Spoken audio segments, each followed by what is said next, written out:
மொழி கொள்கை தான் அண்ணாவினுடைய கொள்கை. அண்ணாவினுடைய கொள்கை என்னென்ன கொள்கையாக வடிவமைத்து விட்டு அண்ணா சென்றிருக்கிறாரோ அந்த கொள்கையின் அடிப்படையில் தான் இயங்குகின்ற இயக்கம் அனைத்து இந்திய அண்ணா திராவிட முன்னேற்றக் கழகம். அதில் எந்தவித மாற்று கருத்தும் இல்லை என்பதை மீண்டும் வலியுறுத்தி கூற கடமைப்பட்டிருக்கிறேன். மத்திய அமைச்சர் பேசும்போது ஒரு கருத்து அழுத்தமாக சொல்றாரு, மும்முனை கொள்கையை ஏற்றுக்கொண்டால் மட்டுமே நிதி ஒதுக்கப்படுகிறார். உதயநிதி ஸ்டாலின் அதுக்கு பேசும்போது என்ன சொல்றேன்னா, நிதிக்காக நாங்கள் இந்த கொள்கையை ஏற்றுக்கொள்ள மாட்டோம். கடந்த ஆட்சிகள் தான் நிதிக்காக கேட்கும் இடத்தெல்லாம் கையெழுத்து போட்டு கொடுத்த அரசு அதிமுக அரசு குற்றச்சாட்டு. திரு உதயநிதி ஸ்டாலின் அவர்கள் ஏதோ அரசியலுக்காக கருத்துக்களை சொல்லிக் கொண்டிருக்கிறார். ஒரு அரசியல்வாதியாக இருந்து அந்த கருத்தை சொன்னால் கவலைப்பட வேண்டிய அவசியம் இல்லை. ஒரு ஆட்சியில் துணை முதலமைச்சர் பொறுப்பில் இருக்கிறார்.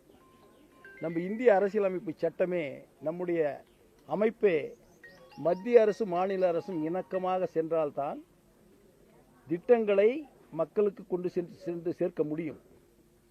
அரசியல் வேறு, ஆட்சி வேறு. அரசியலை நாங்கள் தனியாக வைத்துக் கொண்டோம். ஆட்சியை மத்திய அரசோடு இணக்கமாக வைத்து மக்களுக்கு தொண்டு செய்வதற்காக புரட்சித் தலைவர் எம்ஜிஆர் எங்களுக்கு கற்றுக் கொடுத்த பாடம். அதன் அடிப்படையிலே தான் இன்றைய எதிர்க்கட்சி தலைவர், நேற்றைய முதலமைச்சர் போற்றுவதற்குரிய எடப்பாடியார் அவர்கள் இணக்கமாக செயல்பட்ட காரணத்தினால்தான் இந்திய துணைக்கண்டத்தில் எந்த முதலமைச்சரும் சாதிக்காத சாதனையை ஒரே ஆண்டில் 11 மருத்துவக் கல்லூரியை தமிழகத்திற்கு கொண்டு வந்தவர் முன்னாள் முதலமைச்சர் எடப்பாடியார் அவர்கள். அதேபோல 2ஆம் கட்ட மெட்ரோ ரயில் திட்டத்தை 63,000 கோடி ரூபாய் நிதியை ஒதுக்கி 2ஆம் கட்ட திட்டத்தை துவக்கி வைத்தவர் எங்கள் எடப்பாடியார் அவர்கள். இந்த ஆட்சியில் ஒரே ஒரு மருத்துவக் கல்லூரியை கொண்டு வந்திருக்கிறார்களா? வாய் சவடால் பேசக்கூடாது. மக்களுக்கு தொண்டு செய்ய வேண்டும். அரசியல் பேசுவது என்பது வேறு, மக்கள் பிரச்சனை அழுகின்ற பொழுது மக்களுடைய தேவைகளை பூர்த்தி செய்வது வேறு. மக்களுடைய நன்மை கருதி இருக்கின்ற இயக்கம் அனைத்து இந்திய அண்ணா திராவிட முன்னேற்றக் கழகம். அவர்களுக்காகவே அப்பனுக்கும் பிள்ளைக்கமாக இருக்கின்ற இயக்கம் திராவிட முன்னேற்றக் கழகம். மும்மொழி கொள்கையை ஏற்காதவரை நிதி கிடையாதுன்னு மத்திய அமைச்சர் சொல்லக்கூடிய அதே நேரத்தில் இதால பாதிக்கப்படக்கூடியது இங்க இருக்கக்கூடிய மாணவர்கள் தான். இந்த சூழல்ல நீங்க மத்திய அரசுக்கு என்ன வலியுறுத்துறீங்க? எப்பொழுதும் இருப்பதை போல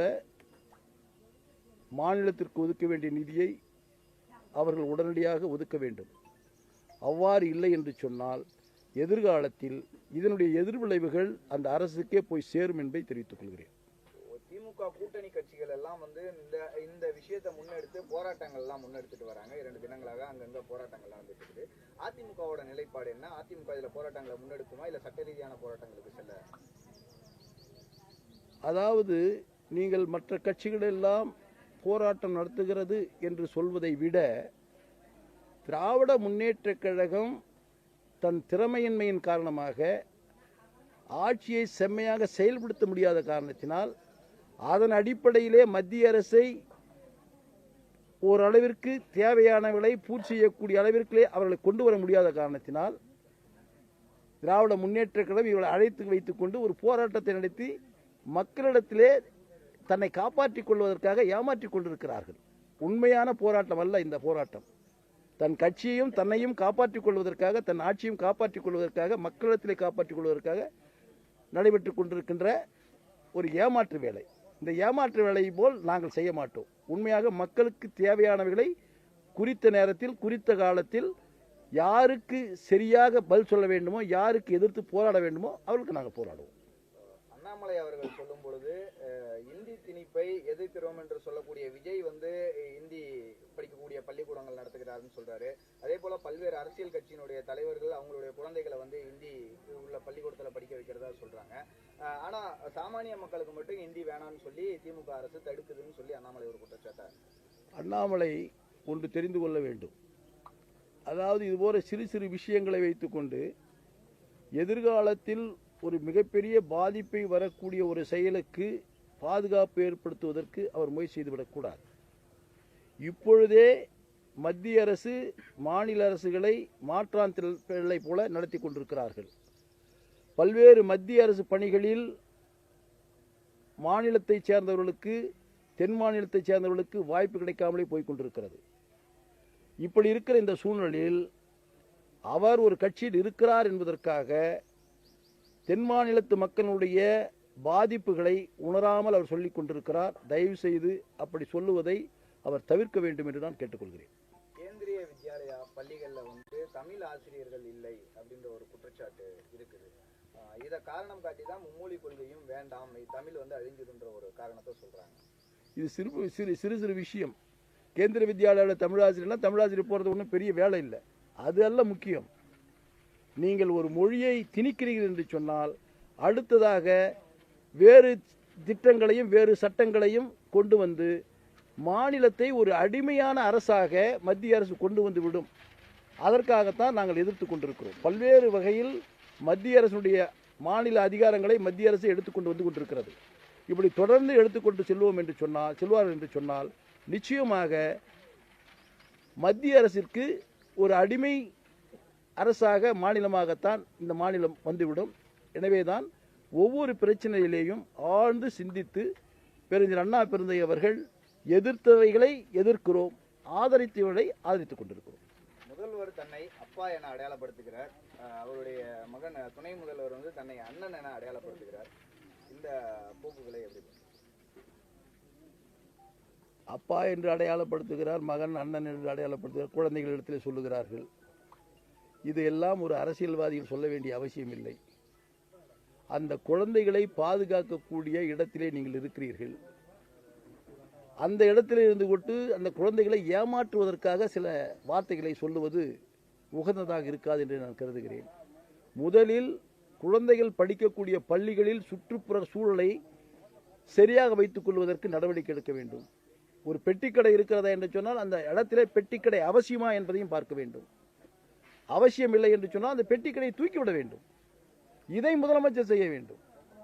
அப்படி அந்த பெட்டிக்கடை வைத்திருக்கிறார் என்று சொன்னால் அந்த பெட்டிக்கடையில் என்னென்ன விற்கிறார்கள் என்பதை உடனடியாக ஆய்வு செய்து அவர்களுக்கு உரிய எல்லா வகையான எச்சரிக்கையும் கொடுக்க வேண்டும். ஏனென்று சொன்னால் வருமானத்திற்காக சில தவறுகள் செய்யலாம். அந்த வருமானம் அதிகப்படியாக வருகின்ற பொழுதுதான் இந்த கஞ்சாவும் அவினும் அங்கு விற்கப்படுகிறது.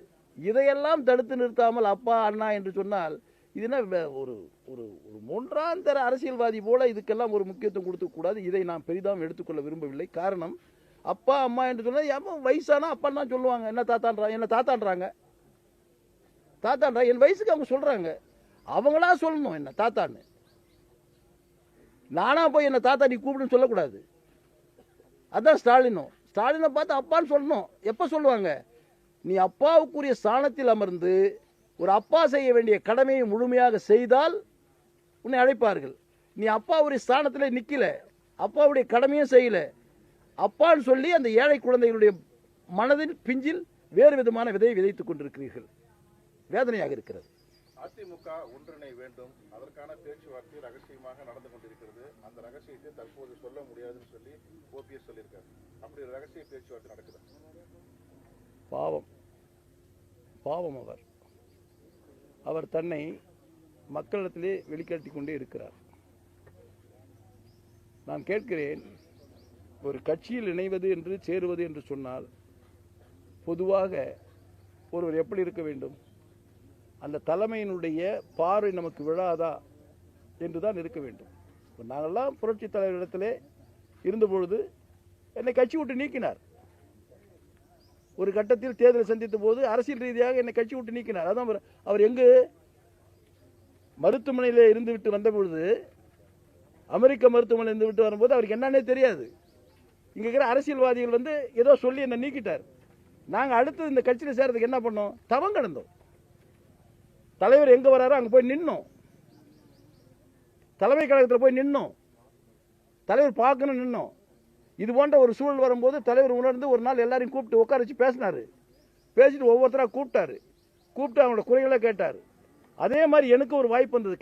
கேட்டாரு, அண்ணா என்னை கட்சியில் சேர்த்தினா போதும், வேற என்ன. அடுத்த நாள் பத்திரிகையில் வந்துருச்சு பேர். ஒரு தலைமை இடத்திலே பாதிக்கப்பட்ட ஒரு தொண்டன் தன்னுடைய உணர்வுகளை முழுமையாக காட்டுகின்ற பொழுது அந்த தலைமை நிச்சயமாக ஏற்றுக்கொள்ளும். அதை விட்டுவிட்டு தானும் ஒரு தலைவன் அந்தஸ்திலே நின்று கொண்டு எல்லா வகையிலேயும் தவறு செய்து கொண்டு தேர்தல் வருகின்ற போது எதிர்த்து தேர்தல் நிற்பது, இரட்டை சின்னத்தை எதிர்த்து நிற்பது, யாராவது ஒரு மூன்றாவது மனிதரை வைத்துவிட்டு வழக்கு போடுவது, அந்த வழக்கிலே தன்னையும் இணைத்துக் கொள்வது, இணைத்துக் கொண்டு உச்சநீதிமன்றத்தில் கேவிட்டும் போடுவது, என்ன இது? சற்று சிந்தித்து பாருங்கள். இது ஏற்றுக்கொள்ளக்கூடிய ஒரு விஷயமா? இதற்கு மேல் அவருக்கு நான் பதில் சொல்ல விரும்பவில்லை. தயவு செஞ்சு நீங்களும் இனிமேல் அந்த கேள்வியை கேட்பதை தவிர்க்க வேண்டும் என்று பணிவன்போடு கேட்டுக்கொள்கிறேன். அரசு பள்ளி மாணவிகளுக்கு எதிரான பாலியல் தொல்லை நாளுக்கு நாள் அதிகரிச்சுட்டு இருக்கு. புதுக்கோட்டை மாவட்டத்தில் 7 மாணவிகளை அரசு பள்ளியின் சேர்ந்து உதவி ஆசிரியர் வந்து பாலியல் சீண்டலில் ஈடுபட்டதாக சஸ்பெண்ட் செய்யப்பட்டிருக்காங்க. இது எப்படி? அரசு எல்லா வகையான உடனடி நடவடிக்கையும் எடுக்க வேண்டும். எல்லோருக்கும் கவுன்சிலிங் செய்ய வேண்டும். ஆசிரியர்களுக்கு கவுன்சிலிங் செய்ய வேண்டும், மாணவர்களுக்கு கவுன்சிலிங் செய்ய வேண்டும், காவல்துறைக்கு முக்கியமாக கவுன்சிலிங் செய்ய வேண்டும். ஏனென்று சொன்னால் இது ஒரு மிருக குணம். இந்த மிருக குணத்தை கண்ட இடங்களில் வெளிக்கொண்டு வரக்கூடிய வாய்ப்பை உருவாக்கிவிடக்கூடாது. அப்படி உருவாகாமல் இருப்பதற்கு அரசுதான் எல்லா விதமான நடவடிக்கை எடுக்க வேண்டும். அப்படி எடுக்காமல் பாராமுகமாக இருந்தால் இன்னும் குழந்தைகளுக்கு, படிக்கின்ற மாணவ செல்வங்களுக்கு பாதுகாப்பற்ற ஒரு சூழல் வரும். இப்பதான் சொன்னீங்களே, அப்பா அப்பான்னு சொன்னீங்களே, இதெல்லாம் செஞ்சா அவர் அந்த வார்த்தை சொல்றதுக்கு நியாயம் இருக்கிறது. நம்முடைய மாவட்டத்தில் என்ன கொடுமை நடந்திருக்கிறது பாருங்கள். அதனால் அரசு இது முழுமையாக கண்காணித்து நடவடிக்கை எடுக்க வேண்டும் என்று ஆட்சியாளரை கேட்டுக்கொள்கிறேன். 90% தேர்தல் வாக்குறுதிகள் நிறைவேற்றப்பட்டு விட்டது அப்படின்னு சொல்லி முதலமைச்சர் அழுத்தமா சொல்றார். 90% நிறைவேற்றப்பட்டு விட்டது என்று பொதுவாக சொல்லுகிறார். 520 வாக்குறுதிகளை அச்சிட்டு புத்தகமாக வெளியிட்டிருக்கிறார். அதே போல நிறைவேற்றிய சாதனைகளை அச்சிட்டு புத்தகமாக வெளியிடுவாரா என்று நான் உங்கள் வாயிலாக முதலமைச்சரை கேட்கிறேன்.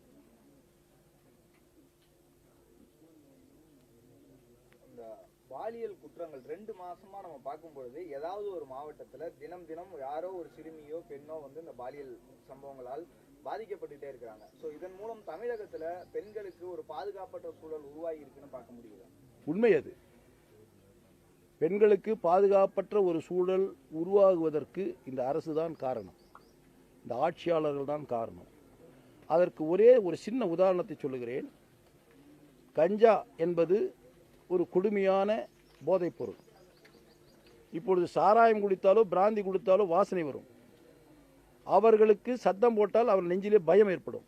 ஆனால் இந்த அபினோ கஞ்சாவோ ஒருத்தன் பயன்படுத்துகின்ற பொழுது வாசனை வராது, அவனுக்கு பயமும் வராது. அவன் என்ன நினைக்கிறானோ அதை செய்ய வேண்டும் என்ற சிந்தனை மட்டும்தான் அவனிடத்தில் இருக்கிறது. அது போன்ற ஒரு கொடிய ஒரு வஸ்துவை எல்லோரிடத்திலும் கிடைக்கக்கூடிய ஒரு சூழலை இந்த அரசு தான் செய்திருக்கிறது. நிறைய இடங்களில் திராவிட முன்னேற்ற கழகத்தைச் சேர்ந்தவர்கள் தான் விற்று கொண்டிருக்கிறார்கள். அது காவல்துறைக்கு தெரியும். அதனால்தான் காவல்துறை கடுமையான நடவடிக்கை எடுக்க முடியாமல் தடுமாறி கொண்டிருப்பது இருக்கிற காரணத்தினால் இவ்வளவு பெரிய குற்றங்கள் நடைபெற்றுக் கொண்டிருக்கிறது. இது தூங்கிக் கொண்டிருக்கின்ற இந்த அரசு, விடிய அரசு, முதல்வர் ஸ்டாலின் அவர்கள் இதன் மீது கவனம் செலுத்தி கடுமையான நடவடிக்கை எடுக்க வேண்டும் என்று கேட்டுக்கொள்கிறேன். தொடர் பாலியல் சம்பவங்கள்ல வந்து அண்ணாமலை ஒரு ட்வீட் பண்ணியிருக்காரு. பள்ளிக்கல்வித்துறை அமைச்சர் உடனடியாக வந்து விளக்கணும், அவர் புதிய அமைச்சரை நியமிக்கணும்னு சொல்லி பாலியல் இதுக்கும் வந்து கல்வித்துறை அமைச்சர் அந்த எட்டா இருக்கார், அவ்வளவுதான். இது முழுசும் ஆர்கனைஸ் பண்றவர் முதலமைச்சர். இந்த குற்றச்செயல்களை எல்லாம் ஈடுபடாமல் தடுத்து நிறுத்த இருக்கின்ற காவல்துறை முதலமைச்சர் இடத்துல இருக்கு. கஞ்சா ஒரு இடத்துல கிடைக்குது, கஞ்சாவை பிடிக்கிறது கல்வி அமைச்சரை போய் பிடிப்பாரு? ஒரு மாநிலத்தை ஒரு எஸ்பி ஆந்தவர், ஒரு மாநிலத்தினுடைய தலைவர் கஞ்சா விற்குது, கல்வி அமைச்சரை பிடிப்பாரு? காவல்துறை தான் பிடிக்கும். காவல்துறைக்கு யாருக்கிட்ட இருக்கு? முதலமைச்சர் இருக்குது. கூட்டு தலைமை யாரு? முதலமைச்சர். அவர் தான் ராஜினாமா பண்ணணும். அவருக்கு பதிலாக தான் முழு முதலமைச்சர் வரணும். அது 2026 தேர்தல் வந்தா புதிய முதலமைச்சராக மாண்புமிகு எங்களுடைய கழகத்தினுடைய பொதுச்செயலாளர் எடப்பாடியார் அவர்கள் வருவார்கள் என்பதை தெரிவித்துக் கொள்கிறேன். இது காலம் எந்த சூழ்நிலையிலும் இந்த மும்முனை கல்வி திட்டத்தை அண்ணா திராவிட முன்னேற்ற கழகம் ஏற்காது. அதற்கேற்ற வகையில் எங்களுடைய கட்சி செயல்படும் என்பதை தெரிவித்துக் கொள்கிறேன்.